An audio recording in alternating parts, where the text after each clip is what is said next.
Good morning and welcome to my podcast. This is Lori Smith and this is Coffee Trauma Surviving Abuse podcast. And I'll just be drinking coffee and talking about, the issues that surround survivors of trauma and survivors of abuse, and mostly child abuse because that's what I am. And so, I hope you're having a good morning. I just woke up a little while ago. I was up pretty late last night. I'll just explain briefly and then I'm just going to drop the subject, but I did put my video back up of my sort of take on a few of Rin's songs. And I did, like I talked about it yesterday and a little bit the day before, but I'm going to drop the subject after today.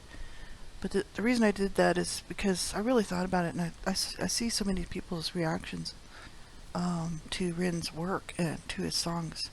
And on YouTube, that's what I'm talking about. Reaction videos.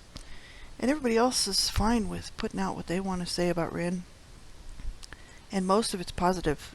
Everything that I've seen has been like a positive reaction to what he's doing, what he's saying, his message. Who he is, right, as a performer. And a lot of people really appreciate his work. I think that's why there's a big section of people that are reacting to his work, because it's really amazing what he's doing. And I thought, all I did was say nice things about it, on that video, and I just wanted to share what was on my heart because he really touched my heart. And I thought, okay, well, there's really nothing wrong with that. I'm not, trying to get anything from him. I'm really just kind of giving him respect and accolades and sharing what's on my heart. Everybody else is sharing what's on their heart about Rin. And so I thought, I'll put it back because that's a shame to not have that there. He is an artist and a performer, is probably looking for people's to see how the general public perceives his stuff and receives his art. Whether it's a song, whether it's the artistic creativity, right? He's very, very creative. And his friend Sam is as well, and they're the ones that are really doing most, if not all, this work. But Rin actually performs with other people like Chinchilla and different people like that. And Sam, they do perform together, certain songs and stuff. So you have to go check out his work. That's all I'm saying. And my main concern is as a survivor of abuse and trauma, and just having a lot of knowledge on suicide and suicidal ideation, myself, just personal knowledge of it. I just worry about him because he's been sick for a long time and was saying in one of his videos he wasn't sure how long he could keep going, and that scared me. That's all. It just scared me because I worry about people. I do. I'm just a regular person on the planet, but I do care about people. And especially when you see somebody that touches your heart like that, and then you think to yourself, oh my God, don't give up, man. Don't give up. And also one other thing that I wanted to say about his stuff, people are not really listening to his message. They're liking him for whatever reason, which is fine, I guess, because everybody's like, especially people that are famous, people like you for one reason or another. They might like the way that you look. They might not really care about your music. There's a lot of people that are like that. They're kind of not looking at, maybe the most important thing, which is the art that you're creating, or whatever your message is, right? And even just yesterday, I saw a post, and this is what I've seen, for the last few weeks since I've been looking in on his stuff and really checking his songs out and his videos out, is that people, and you always see just the first couple of comments. Like, I don't even go and check out all the comments because I don't have time to do that. I'm busy, I'm doing my own thing, right? I'm living my own life, right? But I did see a comment on one of his posts, and this person, he's posting this post about a friend of his who committed suicide. And he's already written a song called Suicide about this friend of his that just recently committed suicide. So he must be, I can't tell you how Rin's feeling, you know what I mean? All I know is I know what it feels like to lose people to suicide, and I know myself that I was suicidal. I still carry around suicidal thoughts. And so I know how, how hard this stuff is on people. And I'm sitting there, in my heart, I'm thinking the guy's probably in a little bit of suffering, because his friend is dead. And it's like he just wrote this song and performed this haunting performance. It's called Suicide, and it's an actual song. And it's heartbreaking. It's absolutely heartbreaking. And he's going to be doing this live. It's a release of this sort of a tribute to his friend, right? And Ren went around. He raised a lot of money for this foundation that helped to search for his friend who died in Wales. And so I see this post underneath this thing that he's going to be doing at noon, and this person says, "Oh, I just love your music and can't wait to hear more, and I'm falling in love with your music and blah blah blah." And I'm thinking, this is a tribute for Ren's friend who committed suicide. Where's the compassion, man? Where's the, I hope you're okay. I'm sorry you lost your friend. I hope that you're okay, right? None of that. It's like people are so shallow, like they really are. So that's all I'm gonna say. I just, it breaks my heart that people are looking at his message that he's putting out, Sick Boy, and especially High Ren, Sick Boy and all these suicide and whatnot, his songs about really horrifying topics that he's dealing with, right? In real time, today, right now, right? And they're just not seeing it. They're not seeing his pain. They're not seeing what he's going through. They're just seeing, I guess what they want to see. They don't want to see that stuff. They don't want to have to be real about it. It's like the guy is suffering, man, and to what extent, I don't know. I don't know Ren personally. All I know is that, show him some respect, man. And, actually read what he's doing and think about what he's doing before you go and you make a comment, right? Because he's sharing his soul and he's sharing his life with people. And these things are difficult to do. And then when you have people that don't even care to take a look at what they're commenting on, that it's an ode to his friend who just committed suicide. So obviously he's broken up about this. And here this person just posts, "Oh, I'm in love with your music. Oh, new music, right on." They don't even stop to think about the fact this is going to be a tribute to his friend who just committed suicide. This is the kind of stuff that makes me really a little grumpy. And so there you go. That's all I have to say on the subject. I really, as a survivor of trauma and abuse, I can see, that's how people are. I've done a lot of stuff, over the years. Obviously, you can look at my stuff that I've done.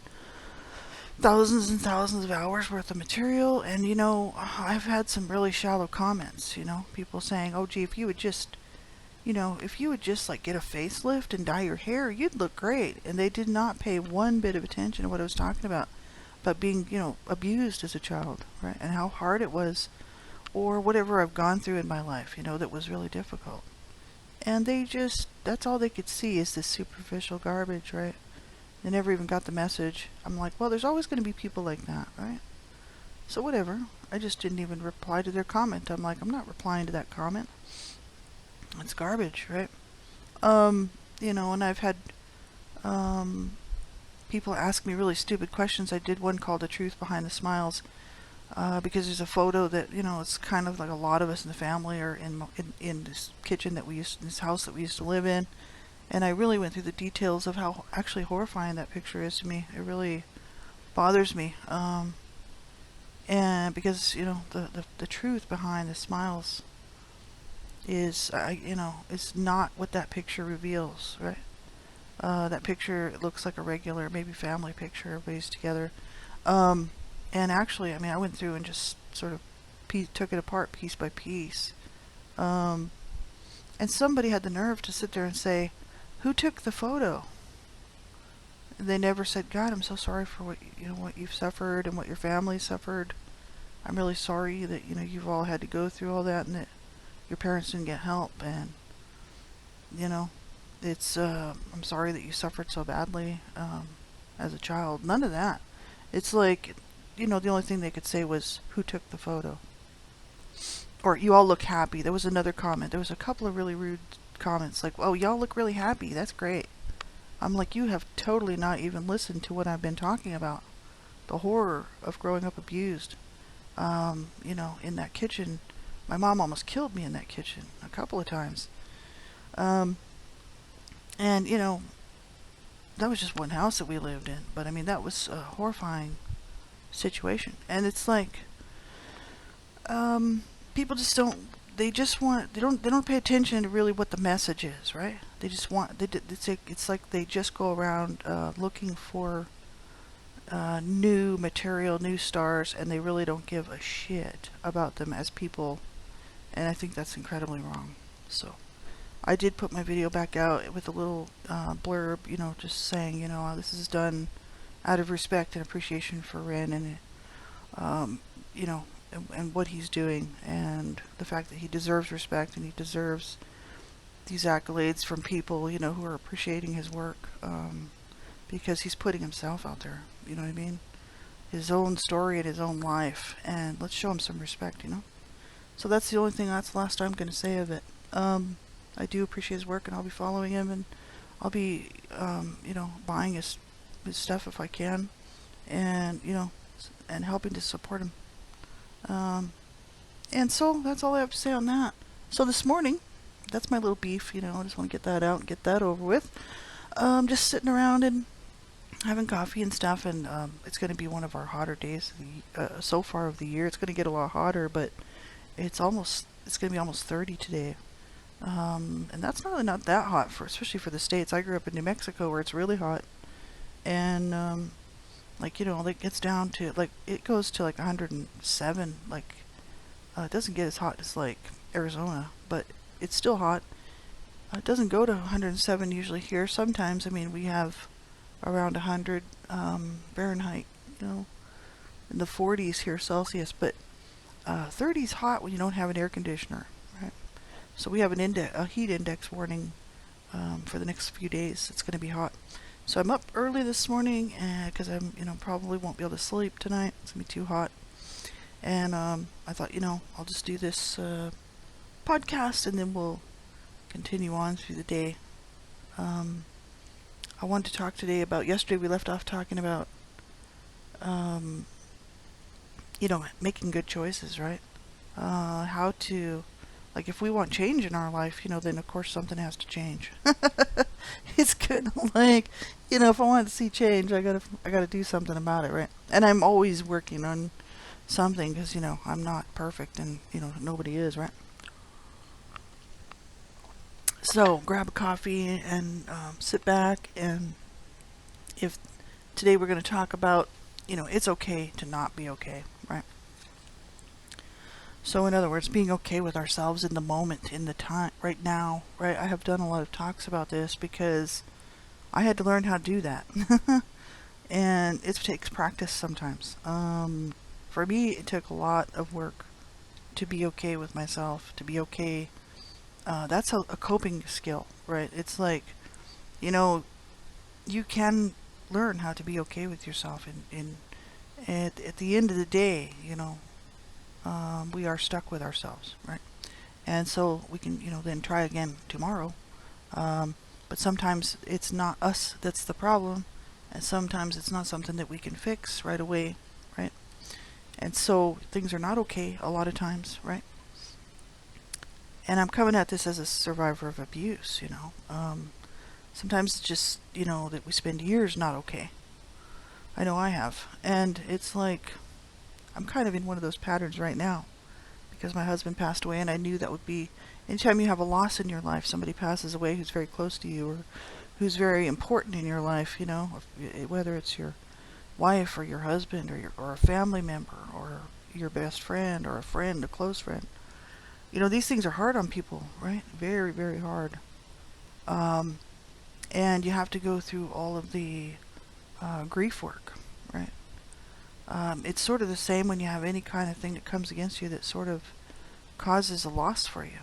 Job loss, you know, loss of health, health issues, um, you know, any sort of thing like that, really. Your house burns down, loss of property, you lose your job, like you lose your money in your bank account, um, any sort of thing like that. That's very traumatic, right? I mean, people are resilient, but these things can definitely have an impact on a person and how they feel about themselves and how they feel about life.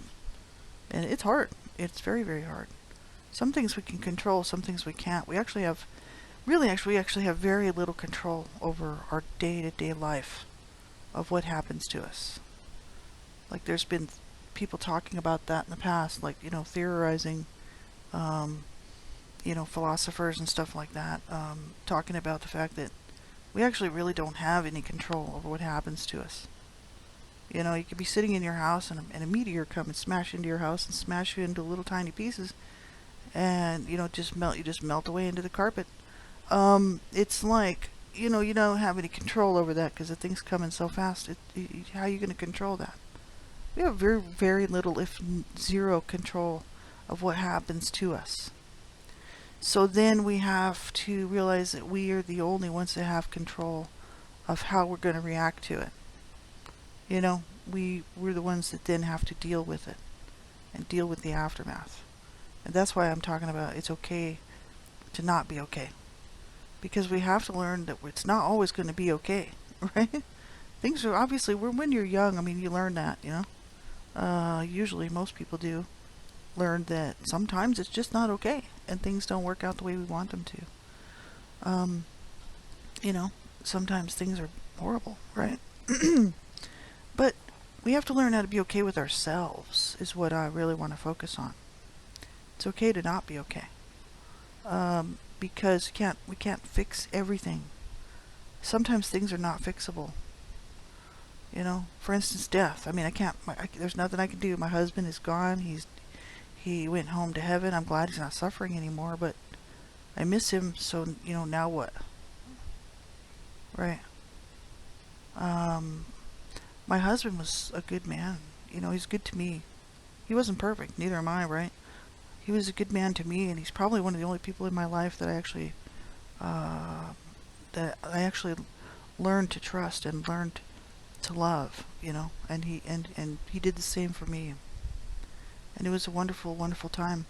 And we just really, it was like a completion of each other, right? He was so lonely when I met him. I was so lonely, and we were really not doing well. And then we met, and we got our crap straight, and we had a good marriage.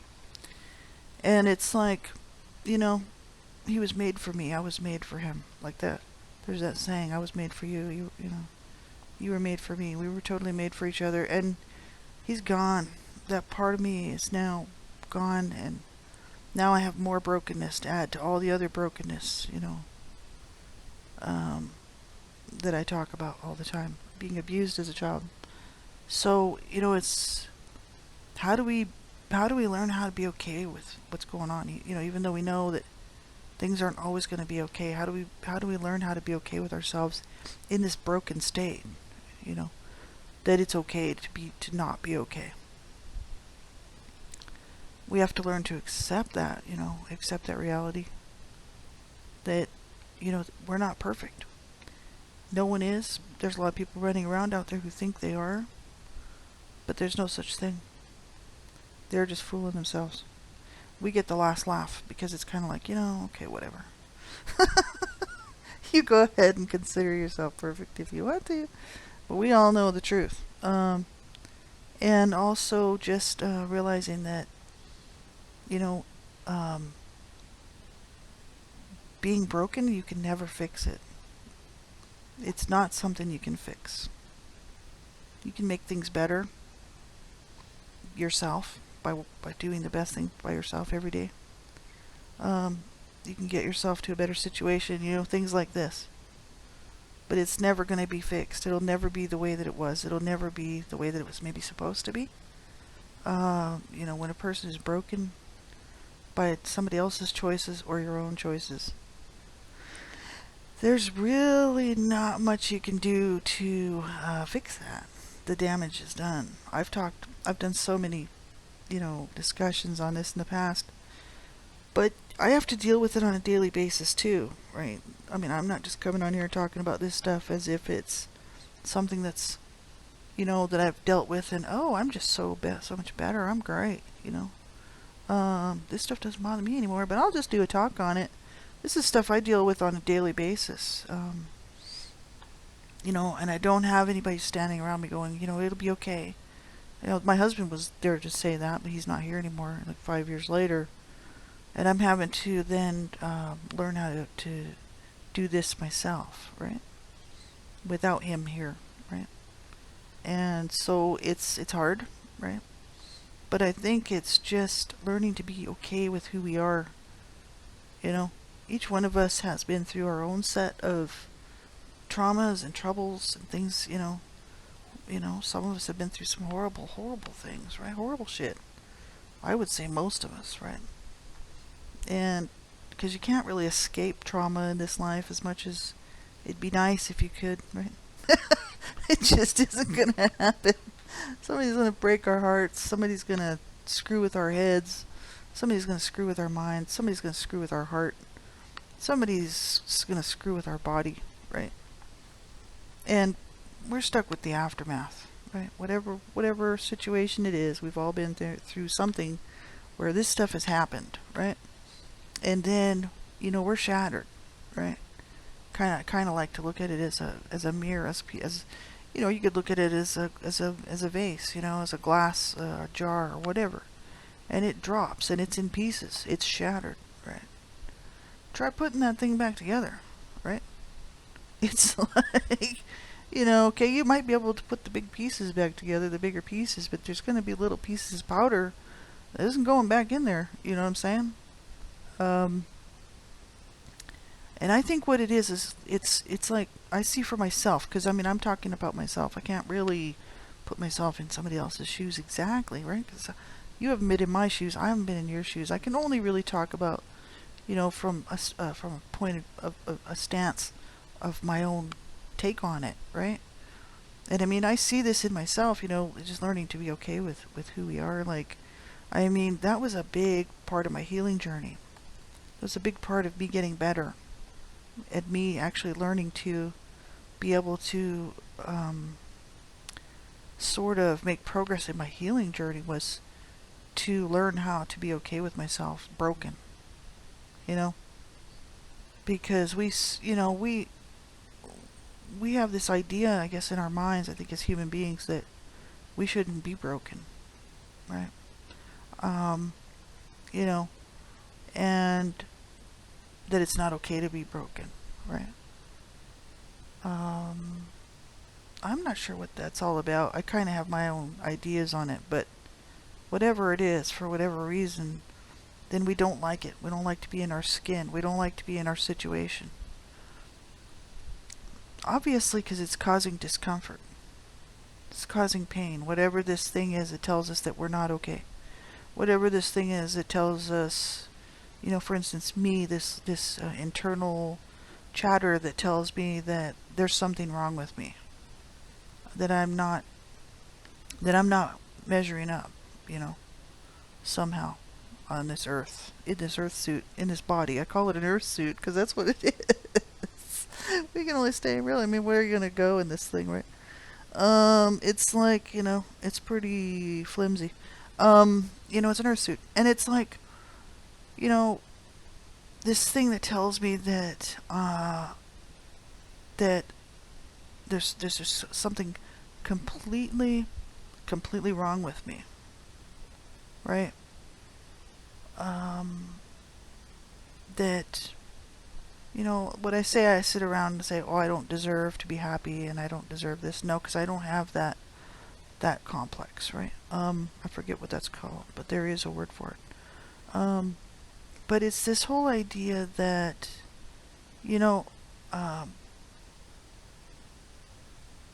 Nobody could love me. Who could love me, right? It's like, I can't even love me, right? So how the hell can anybody else love me? This sort of stuff that ate at me my whole life. Um, you know, feeling disgusting in my own skin. Just because of the abuse, right? Not just the child sexual abuse, but the physical abuse. Because my parents used to beat us out in public, right? And people would be watching, like watching my parents would do this to, I mean, almost all the siblings. I think there may have been a few siblings that actually were, lucky enough or blessed enough to not have that happen to them, but there was a bunch of us that didn't. And, out of all the siblings. So, and I was one of them, and my mom just loved to beat me out in public. And people would be looking and gawking, and, it always made me feel so, so, I guess, almost dirty. Like, it made me feel gross, Because these weren't, situations where my mom would just, like, slap me or something. These were real beatings out in the front yard, or whatever, where people could see driving by. And, it was really gross. It made me hate myself. It made me hate. I mean, I already hated myself, but it really cemented it, solidified it. And then the CSA child sexual abuse also solidified that whole thing of self-hatred, right?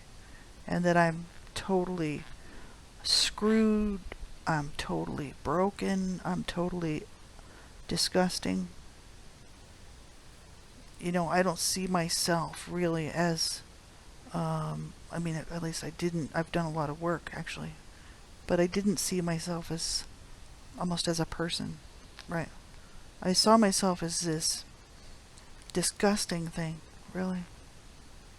And I could not be okay with my skin. I could not be okay with my body, right? And I live in this body, 24/7. I'm stuck here in it. And I'm like, it didn't matter really how attractive I was, if I was attractive or not. It was, some people would say nice things to me, like, oh, you're this or you're that, and I'd be okay with the compliment, but it had very little effect on how I felt about myself, right? And it really had nothing to do with looks. It was about the damage done, because I could see myself in my mind's eye that I was this really damaged being underneath this skin, right? And so learning how to be okay with that brokenness was, something that I had to do in order to get better, in order to feel, better about life and about myself, right? Which is really why I'm doing this talk. We're talking about trauma, surviving abuse, and when I'm drinking coffee. So this is the whole issue. It's learning how to be okay with that brokenness. And it's a continual job. Like, it's a continuation. I have to keep doing it. Because now it's like everybody, we all get older, right? If you live long enough. If you don't, then you don't get to experience that. I never thought I'd live to be this age, right? I'm almost 58. I'm 57 and a half. And it's like, so I always throw in 58 because I'm getting close to 58 in a few months. If I make it, I'll be 58. And I never thought I'd live to be 30, let alone 50, right? But I thought for sure I wouldn't be around at 50, right? Here I'm approaching 60. I'm like, and I have to be okay with that, that my body is failing. It's not, it's getting older. So not only did I have to learn how to be okay with myself as an abuse survivor and not be too, I didn't want to accept all that garbage that they put on me, right? I had read some of those survivors' manuals will tell you, okay, you have to accept the scars. You have to accept the damage done, right? And I didn't want to accept that because I thought, they put that on me. I didn't do that to myself, right? And, you know, the horrors and the traumas of being abused as a child, I mean, it's just ridiculous. The psychological damage done to my psyche, not let alone what it did to my body. It broke my mind, right? And I thought, I'm not accepting that. That's not right. I didn't like that. But it's not so much that. It's accepting that I am broken. You know, like I don't think it's, accepting what they did and being like, oh, it's okay what they did. It's not that. It's not accepting the actual horrible things that were done to us or that we've been through. For instance, you may have not been abused. It could be an illness or a tragedy, like some sort of an accident. It's not, you don't have to, it's not accepting that and saying, oh, that's okay that happened to me. Because it's not. That's not okay at all. It's tragedy. It's horrible. And too bad it happened to you, and it's too bad it happens to anybody, right? I don't wish this stuff on anybody. Even when I'm really pissed off and angry, I try really hard not to wish bad things on people, because it's a terrible thing. And I think what it is it's accepting ourselves in this broken state, because it's not going to change. I can't go back and fix the past.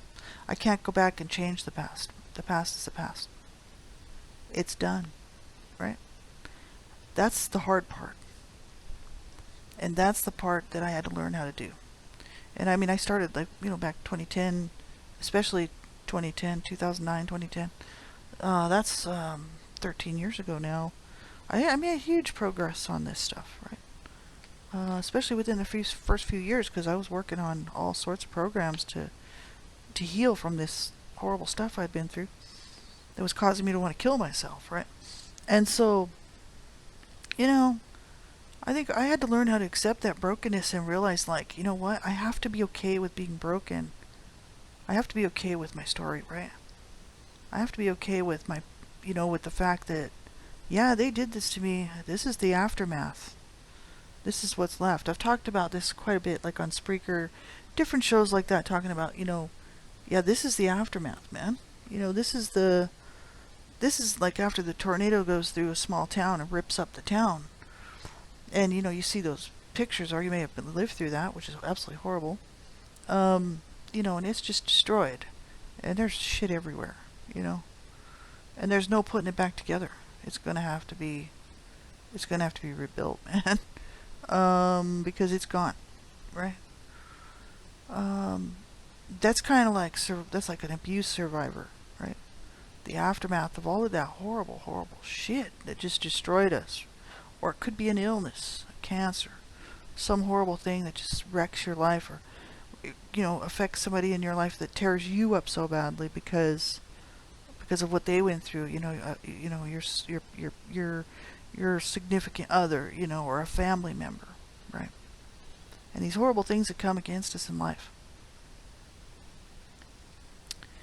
And it's like that brokenness, it's like that tornado, it's like that train wreck. It's never going to be fixed. So what I had to learn to do was to, first of all, accept the fact that, yeah, I'm broken. It's not going to ever be fixed. That's done. I can't go back and change the past. I could pretend I'm somebody else, right? Yeah, I could pretend like that's what my sister is. She's just in denial. And she can't deal with it, and she just won't. So that's her deal. There's a lot of people like that are in denial, right? They don't want to deal with it. They can't deal with it. I have a friend who's a psychologist, and she used to be a practicing MD. She would work with survivors of abuse, trauma, all sorts of stuff. And she's the one that helped me get through the CSA child sexual abuse stuff, doing a program called My Envisioned Mind, or it used to be called Your Envisioned Mind, and now I think it's called My Envisioned Mind. But anyway, it's a great program out of Australia. And this is my friend Kate Mitchell. And I was telling her about my sister Kathy, and she said, she probably can't deal with it. She might be DID. She sounds DID to me. Dissociative disorder. She's just processing it the way that her mind has to process it. My sister's not Mexican, okay? She walks around pretending that she's a Mexican. She speaks like a Mexican. She talks like a Mexican. She doesn't speak Spanish. I do. I speak Spanish. But she literally, because her husband was Hispanic, and she has his name. She never gave up his name. She kept his name because she didn't want to go back to her original name. She got a new identity. She's like somebody else. I think she's 2 or 3 people actually. DID, multiple personality disorder. But anyway, that's how she copes. And you know what? I mean, I can't really. That's fine. But she doesn't like what I'm doing because I spilled the beans. I told our story, right? And it's kind of like, well, if she accepts me and she accepts that, then she has to accept the past. And she can't do that. So we have no relationship. And what it is like, I mean, she was in the same room. She was in the same room when my mom sat there on her deathbed and said, I was a horrible mother. I'm sorry what I did to you. I was a horrible mother. You know, that's all my mom said. That's all she could say. She just kept saying it over and over and over, and she was dead shortly after that. You know, she was in the same room, but she can't accept that, right? And because then that would mean that all that shit's real that I'm talking about, right? Well, of course it is. So we can't be in any kind of relationship whatsoever. But the thing is like, you know, I'm just facing it head on. In reality, in real time. Because I realize that it's really only me that can actually heal. Nobody else can heal me. Nobody else can heal for me. I'm gonna have to do it, you know? What I want to do is when I leave this earth, is to be able to look back and say, you know what, I kicked some ass, right? I beat the odds, right? And I tried to help other people. I did the best I could to help myself. The best I could to help other people. At the end of the road, that has to be good enough, right? That's about all we can do. So because the past is the past, you know, we can't change it, right? Because it's in the past. And we have to learn how to accept ourselves as we are today, right? With whatever brokenness is going on, with whatever horrible stuff is going on. We have to be okay with the fact that, yeah, we're not going to be okay all the time, right? And I just need to relax and, you know, calm down and realize that, yeah, I can't fix the past. The past is done. I can choose how I'm going to deal with it. I can choose how I'm going to do today. Tomorrow isn't even here, so there's no point worrying about tomorrow. It's today, right, that we have to deal with. And sometimes I'm very uncomfortable, right, to be sitting in today when, you know, we're in a situation where our whole life is just crashing down around us. You know, and maybe nobody's around. Yeah, what do you do? Right? I know, because I've been there. I've been there all my life. And it's like, you know, since I started my healing journey, back in, 2009, 2010, started doing the bulk of it, I really had to learn how to sit in my pain, right? Emotional pain, physical pain. And just learn how to sit and realize that, you know what, yeah, no. This is how it is today, right? And I'm going to just have to learn how to sit in it and be okay with it. Because I can't really do much to change it. It is going to be this way for as long as it's going to be this way. I can do physical things to try to help myself, to do the best thing for myself. And, emotional stuff, I can do things to try to help myself there. Sometimes we are in so much of a crisis that we can't really concentrate on those things, right? So that's when you have to call a crisis line. If you can't cope and you can't deal with it, you need to call somebody, right? Um, if you're gonna self harm or injure yourself, hurt somebody else, that's when you need to say, you know what? Okay, yeah, I can't really do anything I'm gonna have to call a crisis line. Because sometimes it's hard, and I made a promise really to myself that if I ever got down as far as I got down before, at the age of 41 and a half, when I hit rock bottom there, that I would call a crisis line, right? I haven't been down that far, even with my husband passing away. And so, no, I'm doing a lot better, right, these days. I still, like I said, I still have thoughts of suicidal ideation when things seem to be a little too much, but that's as far as it goes. And I don't hang around with those thoughts. I just sort of let them go. And I'm like, no, I'm doing this, man. I'm sticking it out. So this is my main message. And I'm sticking it out in my brokenness. I've done a lot of talks on, learning how to love ourselves and stuff like that. And like if you go to my website, Born in Hell, you can see there's an audio blog tab, and you just click on the tab part of it, and there's all these little nesting windows underneath of it, and it'll have all the shows there that I've done. It'll have One Child Abuse Survivor to Another. It'll have the child abuse prevention stuff there. If you're interested in One Child Abuse Survivor to Another, and then I also, after that, did One Child Abuse Survivor to Another, the continuation, which was just the later stuff I was talking about, a few years later, continuing it on. You can click on that, and that will take you to a show page that has all the shows with all the topics listed there per show. I usually do everything in batches. So, if I'm talking about emotional trauma, that's where I'd be talking about that for months sometimes, or weeks, 2 or 3 weeks.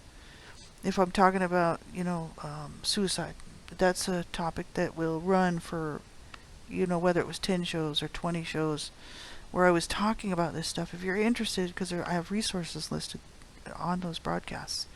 So, if you are interested in more about this stuff, you can find that on my website. I went through, it was a lot of work to do that, but I went through and kind of cataloged it all. And because when I was on Blog Talk Radio, I was just doing this daily broadcast, and after about 1,500 shows, it got to be kind of jumbled up, and I thought, man, I don't even have content information here. If anybody wanted to search this out, they wouldn't even know which one to look at, because there's nothing there. So it took me like a year and a half, almost 2 years, in my spare time to actually fix that up, so people would actually know what it is. Then I took it all and I put it on archive.org. So, that took me another year and a half. So I've spent years doing this stuff. Hopefully, you get something out of this. Like I said, if it's anything, I've learned how to be okay with myself. I don't look in the mirror and hate myself anymore. I'm getting older and everything's starting to sag. Teeth are starting to break off. My hair's turned white gray. Well, still kind of blonde when I'm out. If I'm in a certain light, but if I'm outside, it's like white. But I'm not dying it because I'm getting older. I'm not going to try to be 20 anymore. I'm not 20 anymore. I'm almost 60. Like, I have to accept myself the way that I am, because it isn't going to change. It doesn't matter what kind, how much plastic surgery you have. Like, eventually you're going to die, and all that plastic is just going to sit there. It's like, I'm into doing real life, man, because I'm a real person. And, it is the best it can be, right? Really, honestly, I could do better. I could, take better care of my body. I could take better care of myself. But the thing is that I'm in a lot of pain. I've got bad arthritis. And I don't want pills, right? I don't want to be on drugs until I have to be, right? And morphine and all that. So the doctors know, because they've done all the x-rays, and they're like, just take it easy. They're kind of looking at me like, you're getting old now. It's like, and you've got a lot of damage to your body, so you ought to take it easy. And I'm like, yeah, okay, well, this kind of sucks, because I Nobody wants to accept that. Nobody wants to accept the fact that their body's changing and they can't do what they used to be able to do. This is what I'm telling you. If you're younger and you're listening to this, you're going to face this crap your whole life. You know? You're going to face one loss after another. One loss after another. Whether it's a friend or a family member or your own partner. Your job, your health, right? It's going to be one flippin' drag crisis after another, right? That's going to shape and mold you, right, into this broken thing that we all are. There's no such thing as perfection. That's what I'm telling you. The world tells you that there is, but that's the falsity or whatever, the fakeness of the world, right? Pay no attention to that garbage because it's not real, right? The real thing is when you're sitting around at the end of the day and you just, you're either sitting there hating yourself and loathing your life, which was where I was for all my life, I mean, I wanted to kill myself when I was 10, right? And 11, 12 years old. Like I've gone through this before. 13 years old, 14 years old, 15 years old, 16 years old. I didn't used to tell people I wanted to kill myself. I was definitely trying to kill myself. And hating myself and hating this life, really. And then I was high, for so many years, so I was kind of like a party chick, and having fun, being high and rolling around in the gutter, like passed out, and it's like, that's great. And, wrecking my cars and stuff. And then, I had to do life without the drugs. Like I said, I've really poured my heart out here. I've poured my whole body out, my whole life and my soul here to try to share with you the fact that, you are going to suffer. Shit's going to happen, right? And hopefully it won't be too bad. But you cannot get out of this life without being, scathed by something. Right? You can't get out unscathed. There's no such thing. This is part of life, right? And that's what I was talking about yesterday at the end of the broadcast. I was like, you know what? Like, this is life, man. At the end of the day, we have to learn how to be okay with ourselves in the pain.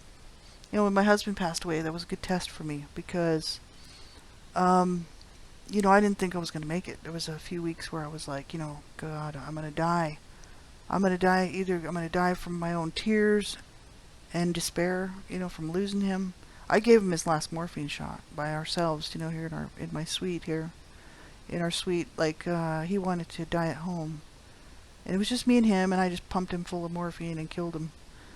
They said, well, you're just being an angel of mercy. That's what that is, right? So they told me ahead of time, the doctors and the nurses, they said, you're gonna feel like you killed your husband, right? Because you really do. But the thing is like you're being an angel of mercy because he needs to go. His body's rotting off of him. His body's rotting. He needs to go, right? I'm like, I know. So, and for him, he wanted that. That's what he wanted. And I told him, I said, whatever you want, honey, that's what I want. We'll do it for you. Yes. So I gave him his last morphine shot. He asked for it. He's like, just give me the last shot. And I thought I was going to go with him. I really did. I thought I was going to die because when he died, part of me died too. And I'm sitting here by myself, I got no support from family. I got no friends. And I'm sitting on the bed just looking at him, and I thought I was going to die. And then, a couple weeks after that, no family, no friends, no support, right? I'm dealing with all this funeral shit. We didn't have a funeral. I had to get him cremated and everything, and it was a real drag. By myself, no help, right? I just do life on my own. But there were a couple of nights where I thought I was going to die. Because I was hyperventilating, I couldn't get my breath, I was crying so hard. Just laying there just thinking, how much more can I fucking take? Cursing God again, as usual. He knows. He's strong enough. My God, he's strong enough. He's got big shoulders. He can take it. He understands. He knows, man. Um, and I thought, no, this is life. This is reality. This is what happens, right? People die. I've known this my whole life. My best friend died. I mean, I've lost a lot of people. Well, most of my family's dead. Um, my a lot of my friends are gone. Yeah, people die, man. This is what it is. I'm gonna die, right? So, I thought, okay, all right, I have to do this. So I started to get a grip and realize that, what, at the end of the day, it's okay to not be okay. Because it's not always going to be okay. To think that it's always going to be okay is living in a fairy tale. It's living in dreamland. Here on the earth, it's not going to ever be okay. We have to learn to roll. Like I've said in some of my podcasts, we have to learn to roll with the punches, man. I'm an abuse survivor. I'm used to getting up off the floor and, looking in the mirror, see what kind of damage is done, right? It's like I'm used to just peeling myself up off the floor by myself, And, it's like, that's what we got to keep doing. Just keep rolling with the punches that life deals, right? Because there's no choice. It's not like we have a choice. Unless you want to give up, which is where I was for so long. Because I was so tired, like I said, just so tired of it. And I thought, how much more can I take, And then I thought, that's a cop-out, right? It takes, like I said, great courage to keep going. It's easy to get out. You can get out. These poor people that are doing that fentanyl and all that trank and all that crap are just down the block from me here. I just step out my door and they're there. And that's a cop-out. It's a complete cop-out. It's the same with people that go and run to the liquor store and pick up bottle after bottle after bottle and drink because they can't cope. It's the same exact thing.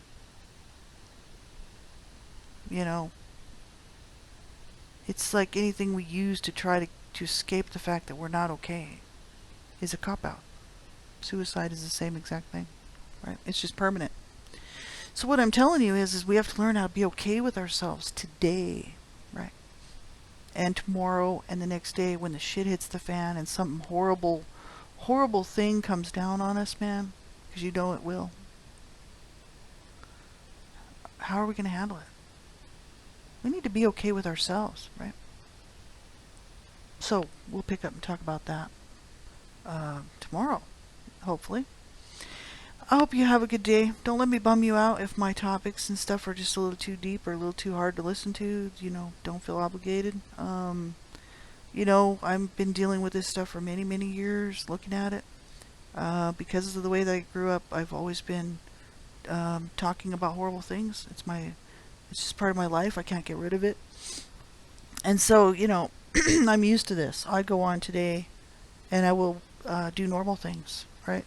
I'm going to do some guitar practice later because my shoulder's getting, 6 months in. Like I have a year-long healing process here. So they said it won't be healed until December. But they said, I asked them if I could play guitar and they were like, yeah, you want to strum your guitar and you go ahead. Like, just don't do anything crazy with it. So, I just sit in the chair. I don't even stand up and play because the strap and stuff puts pressure on my shoulder. So I'm just going to sit in my chair and I'm going to do some guitar practice and just, work through some songs, and I'm going to do normal things today. I'm going to do, whatever I need to do today, right? So we need to learn how to be okay with not being okay, is what I'm telling you. Is learning how to live and do life. And make those good decisions for ourselves, whatever they may be at the same time, right? So, and also find some enjoyment in there, right? If you have nothing better to do, with your day, check out Ren stuff. Seriously, honest to God. I mean, I would say, oh yeah, check out Ren stuff. But the thing is like, not everybody's going to be into Ren, but the thing is, take a look and see. You never know. He might be. And also, he's got his tribute to his friend coming up in 3 hours at 12 noon here my time. He's doing a thing on YouTube, or maybe on live stream. He's streaming probably on all sorts of places, everywhere. And it's an ode to his friend who just committed suicide. And I'm going to be there in support. I'm actually going to light a candle, and I'm going to just be part of that because why not? I'm a human being on the planet. It's only going to take like however long it takes, half an hour, 15 minutes, whatever. And it's a nice thing to do, right? So yeah, I mean, you have to take care of yourself, right? And that means in every way, physically, emotionally, spiritually, psychologically. You need to do the best thing for yourself today, right? And also find some enjoyment in there. Otherwise, life isn't so much fun, is it?